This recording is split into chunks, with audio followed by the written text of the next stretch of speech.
Thanks, Deb. Yes, we are in the WRTI Performance Studio. I'm here with Juliana Soltis, a specialist in the historic performance of Baroque cello, of which there are several different kinds.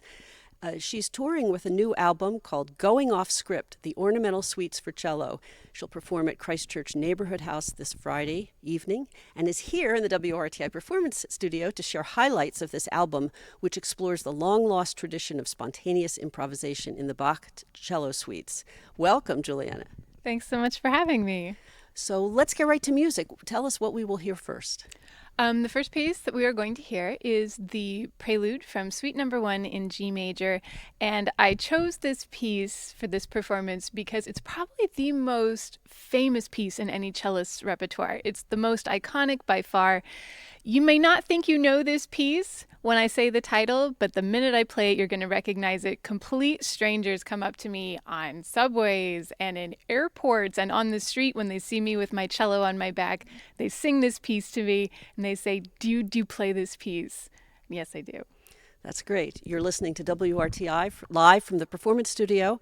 Juliana Soltis playing Bach's Prelude from his Suite Number 1 in G major.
That was beautiful. If you're just tuning in, you're listening to Juliana Soltis perform Bach's cello suites, sections of Bach's cello suites. So tell us about tell us about what you're doing with this album, because you say you're breaking with 200 years of tradition in the way these suites are played. Well, it's a break with 200 years of tradition because since the great Bach revival of the 19th century, we have played the Bach cello suites not really as Bach intended. And we talk a lot about composer intention, and there's an assumption that what the composer intended was that we play the notes that are on the page exactly as they were written. This is certainly a very, 20th century way of looking at it. I always think of the wonderful Milton Babbitt essay, Who Cares If You Listen, and the way he talks about he wants his music to be played. But that's not the way that Bach's music is meant to be played, because Bach is operating within a musical culture where improvisation is a huge part of live performance. So Bach, along with every other Baroque composer from this time period, so Vivaldi and Telemann and Handel, has left behind spaces in the music for the performer to finish this process of composition in the moment of performance. And without these little additions, which of course are different from one performer to the next, his music is actually incomplete. Now, I should have mentioned we are also streaming live on video. So those of you who are watching, go to WRTI.org. If you're not watching, you'll be directed right to the video. You're playing the sort of standard Baroque cello right now. Yes. It's called a violincello. Yes. And so can you describe it for us, for those who are not watching? Well, for those of you who are not watching, the Baroque cello, it looks at first glance like a modern cello. Like if you go and see the Philadelphia Orchestra and then you come see me play, you're still going to be able to tell that it's a cello. But the Baroque cello is different in some very important respects. Usually the first one that people notice is that the Baroque cello is missing an end pin, and that's the long metal spike that comes out of the bottom of the instrument. That spike didn't become part of the normal cello setup until probably the later part of the 19th century. The Dvorak Cello Concerto, which of course we all know and love, it's one of my favorite pieces, was actually premiered on a cello with no end pin. I haven't tried it yet myself, but it's on my bucket list. The Baroque cello also has a much shorter fingerboard, and that's to allow the natural resonance of the instrument to come through. This is a cello that's supposed to fill a room with clouds of sound rather than punching through to the back of the cheap seats, as we like to say. The Baroque cello is also strung up with gut strings, which are both wonderful and terrible at the same time. They're wonderful because they produce so many kinds of sounds. I just love the capabilities of a gut string. They're also incredibly sensitive to changes in temperature and humidity. So they have good days and they have bad days. So now the piece you're about to play for us, you said is an example, a good example of this ornamentation you were talking about. Oh, absolutely. This is one of my favorite movements. This is one of the dance movements from the first suite in G major, the Courante. And what you'll hear is you will hear me play something, and then you'll hear me play it again. And think, oh, I've heard this before. But this is when you really want to pay attention, because this is when ornamentation happens, is any time that you have repeated material. Okay, great. You're listening to Juliana Soltis play live from the WRTI Performance Studio, Bach's Courante from his Suite Number 1.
That was great. You're listening to WRTI music live from the WRTI Performance Studio. That was Juliana Soltis playing Bach's Courante movement from his Suite Number 1. So when you improvise like that, you talk about spontaneous improvisation. Were you improvising spontaneously just now? Yes, I was, and there were a couple of flubbles to prove it. But I think that's part of the excitement and the joy of live performance, is you really never know what's going to happen. And when I do practice ornaments, and you sort of have to sort of work out, what works here and what works there. But when I sit down to play, it's a blank slate as far as I'm concerned, and you always hope that's something that's exciting for the audience to know that when they come and they hear me live, or when you tune in for a live broadcast like this, which I just love, that what you're hearing is a unique experience that's never going to be repeated. I'm never going to play it the same way again. And are you just playing it the way you feel it at the time? It is, definitely. The way that I feel it in the moment, you feed off of the energy of the room. Sometimes it's certainly informed by, I'm a little sluggish this morning. Maybe I'm not going to play really, really lightning fast trills. And sometimes when you're playing Bach, and this is what's so wonderful about Bach as a composer, something occurs to you, you're like, I've never thought of that before, but I totally have to do it now. I can't not. Sorry about that double negative. So let's talk a little bit about you. Was this feature what kind of drew you to cello, or when did you start playing? You grew up in Southern Appalachia. I did. I actually grew up in Charleston, West Virginia, and Bach wasn't my first introduction to classical music. It was actually Beethoven. They had a string quartet that came to our school. I went to public schools in South Charleston, and there was a free program where you could take lessons. And to sort of entice us to take lessons, they brought this string quartet in, and they played Beethoven Opus 18, I think it was number 6. For us, and they had little Christmas tree lights on their music stands and little foot pedals. I mean, these were the old bulbs, the kind that you used to be able to burn yourself on as a small child. And every time they had the theme, they would stomp on their pedal and their light would light up. And, this is like 1989, so this was, no, later than that, 91, sorry. It was so exciting. It made it so much fun, and I went home with my little permission slip. And my mom says, okay, you can play an instrument. We'll pay for the rental. And she says, what do you want to play? And I look at her and I say, I want to play the cello. And she blanched a little bit because my mother was a flutist when she was younger. And I think she saw herself carrying this massive instrument for the next few years of my life because I was quite tiny. But it started as simply as that. And when did you start playing the Baroque cello? I started playing the Baroque cello Oh gosh. I think it was in 2006 now. I had had a really rough year. I was working on my first master's, and I kind of just wanted to get away from everything that I had been doing. And I saw a poster at school for Tafelmusic's Baroque Summer Institute up in Toronto, where you get to spend a couple of weeks studying with the musicians of the Tafelmusik Baroque Orchestra, who are just wonderful. And I had always loved Baroque music, and I thought, why not? And again, it's just sort of as simple as that. And I was hooked and never looked back. Great. Well, this next piece that we're about to hear is a pair of minuets. Yes. And I understand it was your first experience with Bach. This was my first experience with Bach. I begged my teacher when I was 11 to let me play the Prelude. I didn't know that that was what it was. I didn't know that it was Bach. I just knew I wanted to play this really pretty piece. And so I taught myself the first couple of lines of it. And I went into my lesson and I played it. And I said, I want to play this. And she says, oh, you're not ready. And with all the authority of an 11-year-old, I said, yes, I am. And we compromised eventually. And I've learned these minuets instead. And this was my first experience with Bach. Great. You're listening to WRTI Performance Studio, Juliana Soltis.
You're listening to music played live in the WRTI Performance Studio. That was Juliana Soltis playing Minuets 1 and 2 from Bach's Suite Number 1 in G major. And Juliana is now putting down her violoncello, which is the basic Baroque cello, and picking up another cello. Tell us about this and the last piece that we'll hear. Well, my other little friend this afternoon, morning? Is it morning or afternoon? It's At this just point, afternoon. just afternoon. Can you tell I'm a professional musician? This is called the violoncello Piccolo. And I love the name because violoncello actually means little bass violin. So when you add the piccolo on the end of it, it's like the little bass violin. So for those of you who can't see it, it actually is smaller than a normal cello. You might at first think that perhaps it's a child's cello. I certainly played a cello this size when I was a little bit smaller than I am now. But there are also some other distinguishing characteristics. The violoncello piccolo has 5 strings. So it's got the normal cello strings, C, G, D, A, going from the bottom to the top, but then it adds an extra E string on the top. And the reason that I am performing on the violoncello piccolo is because Bach indicated that the final suite in the collection of 6 suites for solo cello be played on a 5-string instrument. Okay. I apologize, everyone. I'm going to have to tune a little bit. Gut strings go way out when they're in a slightly chilly environment. It's a little chilly in studio, so just bear with me for a moment. It'll be much prettier afterwards, I promise. While Juliana is tuning, this is the Gigue from Suite Number 6 in D major.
That was great. You've been listening to Juliana Soltis play highlights from her album Going Off Script, The Ornamented Suites for Cello. She's now in the midst of a 21-city U.S. tour celebrating the album. She'll be at Christchurch Neighborhood House on October 4th, Friday evening at 8 p.m. Juliana, thank you so much for coming to the WRTI Performance Studio and sharing your music with us. Thanks so much for having me. Now we'll get back to regular programming. Back to you, Deb.